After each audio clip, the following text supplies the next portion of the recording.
Switzerland ने यह ऐलान किया है कि रूस यूक्रेन युद्ध खत्म करने के लिए जून में वो एक अंतर्राष्ट्रीय शांति सम्मेलन करेगा। वहां के विदेश मंत्री ने यह आधिकारिक ऐलान किया है कि 15 और 16 जून को यह सम्मेलन स्विट्जरलैंड में हो सकता है। 120 देशों के करीब 120 देशों को न्योता जाएगा और 3 महीने पहले यूक्रेन के राष्ट्रपति वोलोदिमीर ज़ेलेंस्की ने इस बात की गुजारिश स्विट्जरलैंड से की थी कि सभी देश मिलकर इस पर बातचीत करें, इस तरह से रास्ता आगे का निकाला जाए। इसमें अंतर्राष्ट्रीय कानून और यूएन चार्टर के तहत दोनों देशों के बीच शांति की बहाली कैसे हो, इसको लेकर बातचीत की जाएगी, ऐसा सामने आया है। रूस यूक्रेन युद्ध के 2 साल हो रहे हैं, लेकिन अभी तक कोई शांति का रास्ता नजर नहीं आ रहा, कोई संकेत इसके नजर नहीं आ रहे। इस युद्ध का असर पूरी दुनिया पर पड़ रहा है, चाहे वो पश्चिमी देश हो या फिर एशिया के देश हो या फिर बाकी कहीं भी देश हो, सब पर इस युद्ध का असर पड़ा है। स्विट्जरलैंड चाहता है कि भारत भी इस शांति सम्मेलन में हिस्सा ले, ऐसा ही यूक्रेन भी चाहता है और इस बाबत कई बार बात भी हुई है और भारत को इस शांति सम्मेलन में हिस्सा लेने का न्योता भी दिया गया है, ऐसा माना जा रहा है।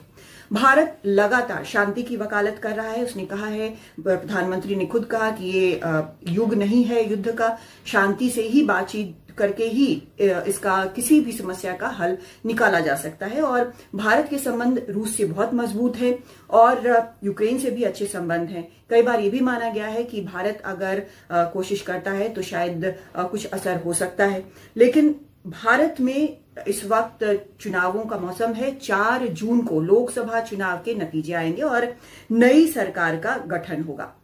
तो उस समय नई सरकार में जो प्रधानमंत्री हैं वो अगर इस 15-16 जून के शांति सम्मेलन में जाते हैं तो ये उस सरकार का पहला विदेश दौरा प्रधानमंत्री का होगा। लेकिन एक और सवाल यहां पर सामने आता है, वो ये कि क्या रूस इस शांति सम्मेलन में हिस्सा लेगा। राष्ट्रपति पुतिन कह चुके हैं कि जब तक उनका लक्ष्य पूरा नहीं होता तब तक युद्ध नहीं रुकेगा। रूस के विदेश मंत्री लावरोव का कहना है कि वो किसी शांति समझौते पर हस्ताक्षर नहीं करेंगे। पश्चिमी देशों के प्रति जो अविश्वास है वो तो है ही, नेटो के विस्तार के कारण ही ये युद्ध जो है वो शुरू हुआ और अभी तक लगातार चल रहा है। तो क्या रूस इसमें हिस्सा लेगा, और अगर रूस इसमें हिस्सा नहीं लेता है तो इस शांति सम्मेलन का मतलब क्या रह जाएगा।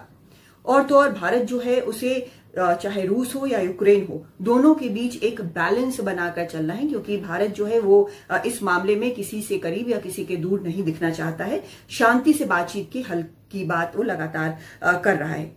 तो इन सब के बीच स्विट्जरलैंड का ये मानना है कि भले ही रूस पहले दिन इस सम्मेलन में शामिल ना हो, लेकिन शामिल जरूर होगा और इसी से बात आगे बढ़ेगी। तो ये सभी देश जून में माना जा रहा है कि वो स्विट्जरलैंड में राष्ट्राध्यक्ष जो हैं इन देशों के वो वहां पर पहुंचेंगे और उसके बाद इन सभी मुद्दों को लेकर बात होगी। लेकिन अविश्वास का एक पहलू ये भी है कि रूस का ये मानना है कि वहां पर शायद ये बात होगी कि कीव को और हथियार कैसे दिए जाएं रूस के खिलाफ इस्तेमाल करने के लिए। तो ये इस अविश्वास के माहौल में शायद सबसे जरूरी ये होगा कि इस शांति सम्मेलन के जरिए एक विश्वास का माहौल बनाने की कोशिश हो और शांति की तरफ कदम बढ़ाया जाए, जिसमें भारत भी एक अहम भूमिका जो है वो निभा सकता है।